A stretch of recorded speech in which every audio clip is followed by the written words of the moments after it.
Hello. तो आज के वीडियो में हम लीगल नोटिस के बारे में सीखेंगे। इसके पहले वाले वीडियो में भी हमने लीगल नोटिस के बारे में सीखा था, लेकिन उसमें हमारा सब्जेक्ट दूसरा था। उसमें क्या सब्जेक्ट था कि एक लेडी है, उनके हस्बैंड ने उनको घर से निकाल दिया था, तो वो लीगल नोटिस दी थी अपने हस्बैंड को, जिससे कि वो वापस उनके हस्बैंड उनको रख ले। अब यहाँ पे हमारा जो सब्जेक्ट है वो दूसरा है। इसमें क्या है कि एक एम्प्लॉय है, कर्मचारी है, जो कंपनी में काम कर रहे थे और उनकी कंपनी ने उनको कंपनी से निकाल दिया बिना नोटिस पीरियड के।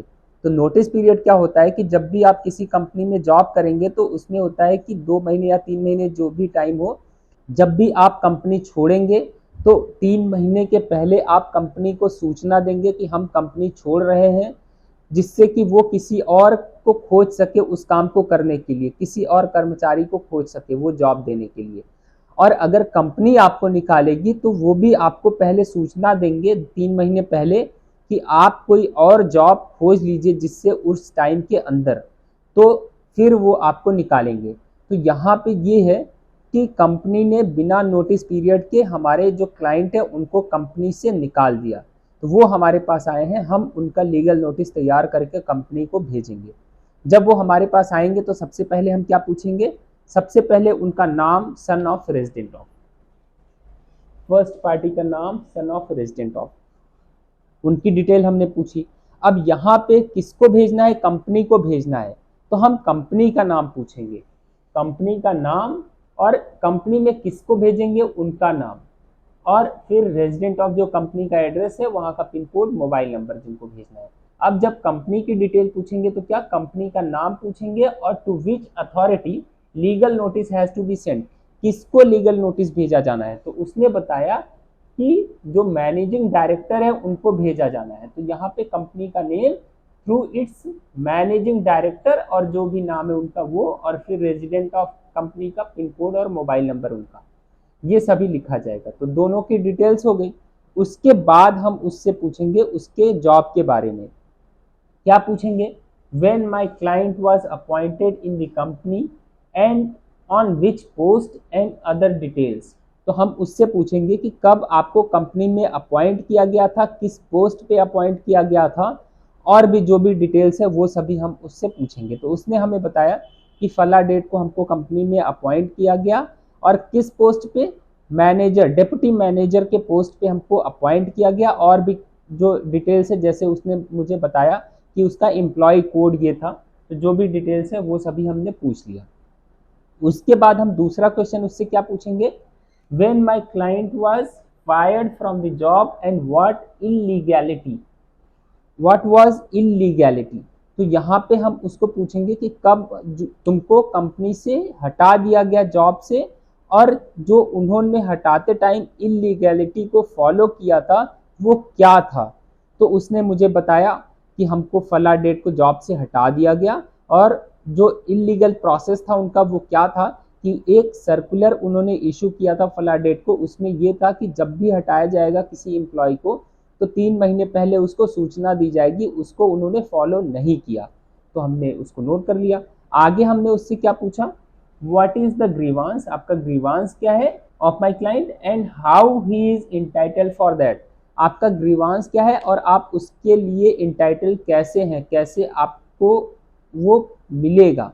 तो उसने मुझे बताया कि उसका ग्रीवांस ये है कि 3 महीने का जो सैलरी था वो, और उस पर जो पीएफ, लीव एनकैशमेंट और जो भी सारी चीज़ें हैं वो सभी उसको मिलनी चाहिए।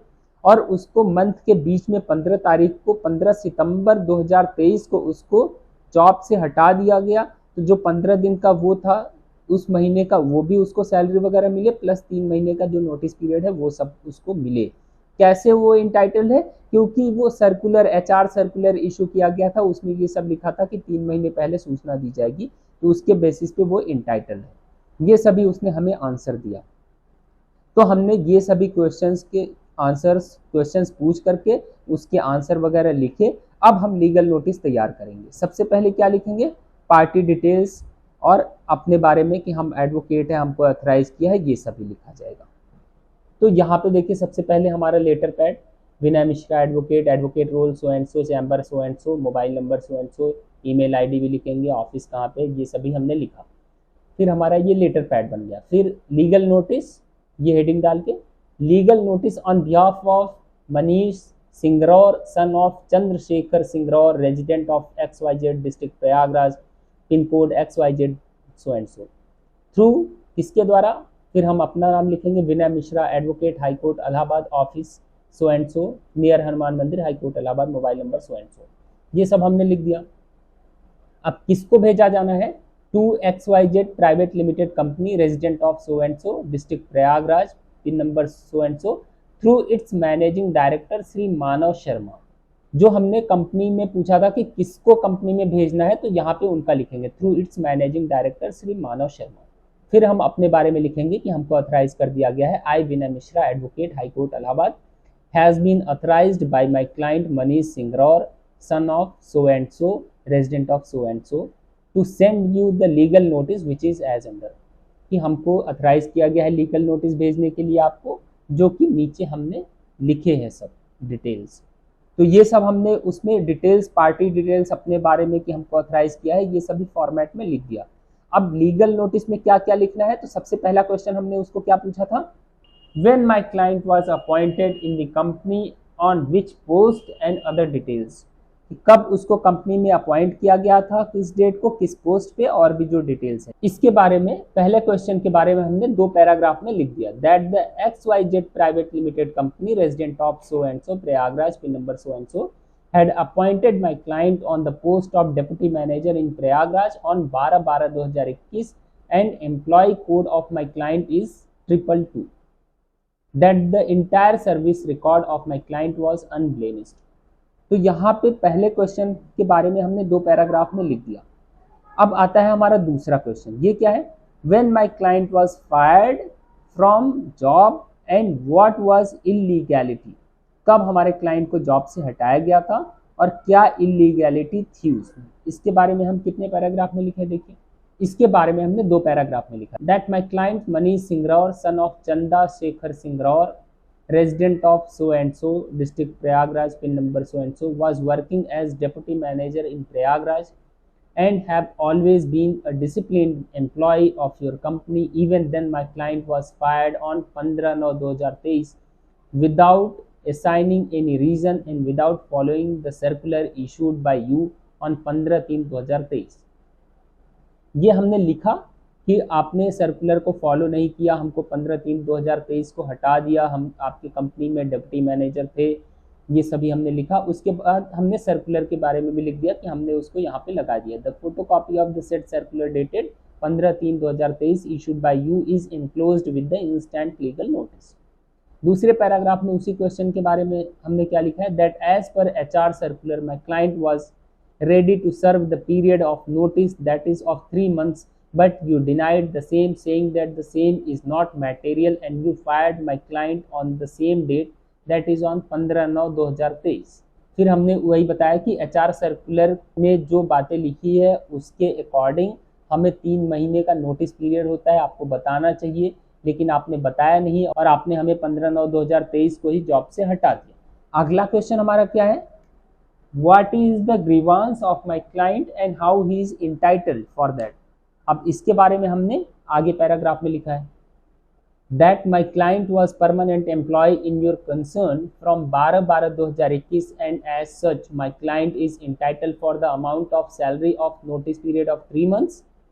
पहला ग्रीवांस हमारा ये है कि 3 महीने की हमको सैलरी मिले नोटिस पीरियड की, अमाउंट ऑफ लीव एनकैशमेंट और उतने ही महीने का जो लीव एनकैशमेंट होता है वो भी मिले। तीसरा, amount of 1 month salary of working month that is month of September 2023, ये कि मंथ के बीच में आपने हमको हटा दिया तो उस मंथ की भी हमको पूरी सैलरी मिलनी चाहिए, and the amount of provident fund and PF, और PF भी हमको मिलना चाहिए वो नोटिस पीरियड का, ये सभी चीज़ें हमको मिलना चाहिए। कैसे हम इंटाइटल्ड है, वो जो HR सर्कुलर है यहाँ पे, that as per HR circular my client was ready to serve the period of notice that is of 3 months, but you denied the same, saying that the same is not material and you fired my client on the same date, that is on 15/9/2023। कि HR circular के according हमको 3 महीने का notice period मिलना था, लेकिन आपने दिया नहीं और आपने हमें उसी टाइम हटा दिया, उसके बेसिस पे हमें जो है ये सभी चीज़ें मिलनी चाहिए, ये हमारा ग्रीवांस है और हम इसके लिए एंटाइटल्ड है।